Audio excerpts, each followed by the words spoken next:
अच्छा, हमारा जो अगला टॉपिक है स्पीड ऑफ साउंड का। Speed of sound, sound wave जब ट्रेवल करती है उसकी कोई स्पीड होती है। तो देखिए स्पीड आप कैसे निकाल सकते हैं एक्सपेरिमेंटली किसी भी चीज़ की, डिस्टेंस अपॉन टाइम।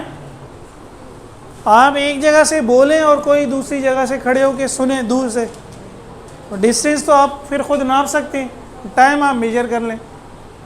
तो बहरहाल इस तरह साउंड की जो स्पीड मेजर की गई 0 डिग्री सेंटीग्रेड पे वाई 332 मीटर पर सेकेंड। अब ये तो एक्सपेरिमेंटल वैल्यू हुई, लेकिन हम फिज़िक्स में क्या काम करते हैं, एक्सपेरिमेंटल वैल्यू के बराबर कोई फार्मूला लाते हैं, और उससे भी अगर वही वैल्यू आई जो एक्सपेरिमेंट से आ रही है तो इसका मतलब वो फार्मूला ठीक है। क्यों निकालते हैं वो फार्मूला? क्योंकि उस फार्मूले से फिर हम बहुत से वेरिएबल्स की वैल्यू निकाल सकते हैं। जैसे हम यहाँ एक वेरिएबल देखने हैं ना, हम कह रहे हैं 0 डिग्री है, तो 10 डिग्री पे क्या होगी, 50 डिग्री पे। तो एक ऐसा फार्मूला आ जाए जिसमें टेम्परेचर हो, और उसमें अगर 0 डिग्री पे यही आंसर आ जाए तो इसका मतलब वो फार्मूला क्या है, ठीक है। समझ रहे हो? तो उस फार्मूले तक पहुँचने की लोगों ने कोशिश की। किसी भी मैकेनिकल वेव की अगर स्पीड निकालनी हो तो उसका एक जनरल फार्मूला है। उसका जनरल फार्मूला क्या है कि v बराबर होगा under root elastic property of the medium divided by inertial property of the. Mechanical wave के लिए मीडियम चाहिए होता है, सही है, और किस वेव के लिए मीडियम नहीं चाहिए होता, इलेक्ट्रोमैग्नेटिक वेव। और मैकेनिकल वेव की एक टाइप है साउंड वेव। कौन सी टाइप है? नहीं, कौन सी? 2 टाइप्स थी ना मैकेनिकल वेव की। अबे इलेक्ट्रोमैग्नेटिक तो अलग है, मैकेनिकल वेव की हमने कहा था 2 टाइप्स होती हैं।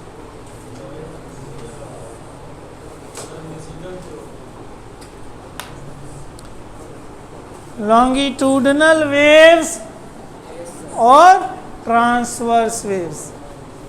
लॉन्गिट्यूडनल वेव्स और, तुम लोगों ने पक्का इरादा किया हुआ है फेल होने का, लॉन्गिट्यूडनल वेव्स और ट्रांसवर्स। तो साउंड वेव्स कौन सी टाइप की थी?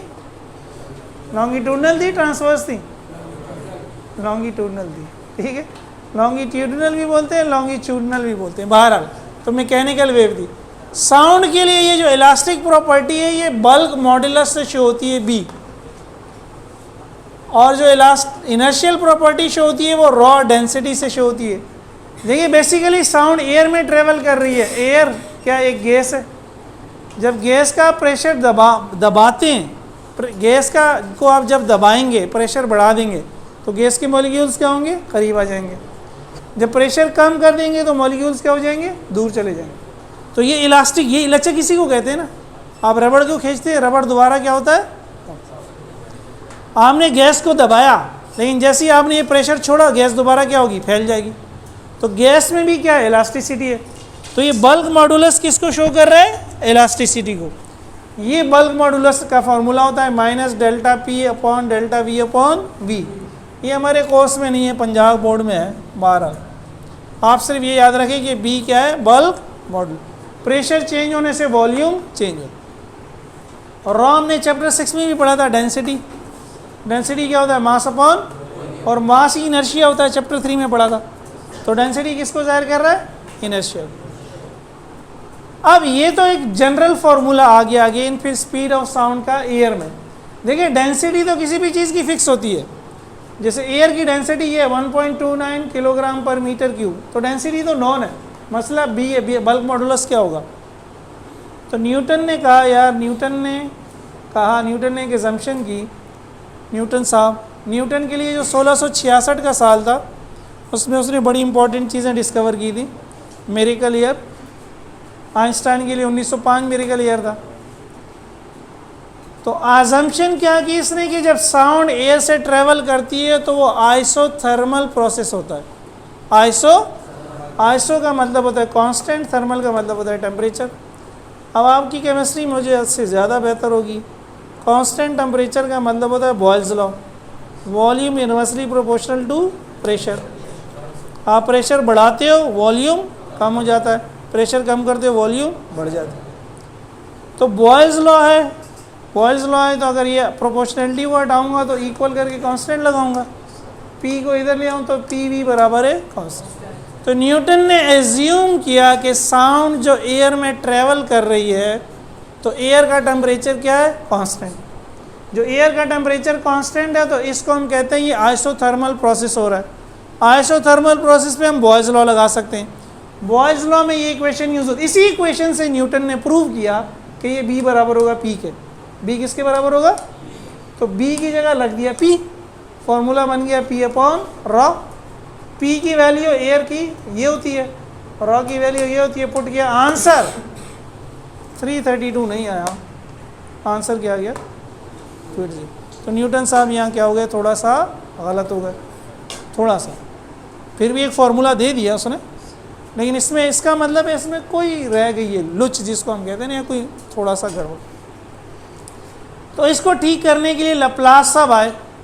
लप्लास साहब एक बहुत बड़े मैथमेटिशियन है, मैथ में बहुत काम किया इसने। आप आगे जाके अगर इंजीनियर बनेंगे तो यकीनन लप्लास का नाम आप सुनेंगे। लप्लास ट्रांसफॉर्मेशन बड़ी मशहूर है। तो लप्लास ने कहा यार ये जो अजम्पशन है ना कि प्रोसेस आइसोथर्मल है तो ये गलत है, प्रोसेस एडियाबैटिक है। एडियाबैटिक प्रोसेस ऐसा प्रोसेस होता है जिसमें टेम्परेचर कांस्टेंट नहीं होता। उसमें फिर पी वी बराबर कांस्टेंट नहीं होता, पी वी के ऊपर गामा पहलवान लगाना पड़ता है। पी वी के ऊपर क्या लगाना पड़ता है, वी के ऊपर गामा पहलवान लगा दो। इस इक्वेशन से अगर निकालते तो बी फिर बराबर आता है गामा पहलवान मल्टीप्लाई बाय पी। सही है, ये मिटा सकता हूँ मैं। एक चीज़ और समझानी है बस, यहाँ तक मिटा दूँ, ये यहाँ तक मिटा दूँ। तो अब गामा साहब जब आ गए तो लप्लास ने क्या इक्वेशन बनाई, अब वन क्या हो गया कि v बराबर हो गया गामा p अपॉन रॉ। तो p की यही वैल्यू, गामा की रॉ की यही वैल्यू। गामा जो होता है एयर के लिए वो 1.4 होता है। जब इससे स्पीड निकालते हैं तो वो तकरीबन आ जाती है 333। तो ये 333 और 332 में कोई ज़्यादा फर्क, इसका मतलब लप्लास ने सही असम्पशन की, लप्लास का फॉर्मूला सही है। अब बस ये समझ लो कि ये आइसोथर्मल और एडियाबैटिक में फ़र्क है। ये एग्ज़ाम में लॉन्ग क्वेश्चन आता है, क्वेश्चन की फॉर्म में मैं इसको नेक्स्ट लेक्चर में कराऊंगा। अभी मैं समझा रहा हूँ, अगली क्लास में समझाऊंगा नहीं। वीडियो देख के आना, सही है, अल्लाह की कसम देख के आओगे। अच्छा तो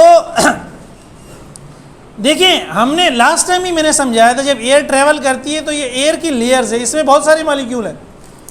ये मॉलिक्यूल की एक लेयर है, ये दूसरी लेयर है, ये तीसरी लेयर है।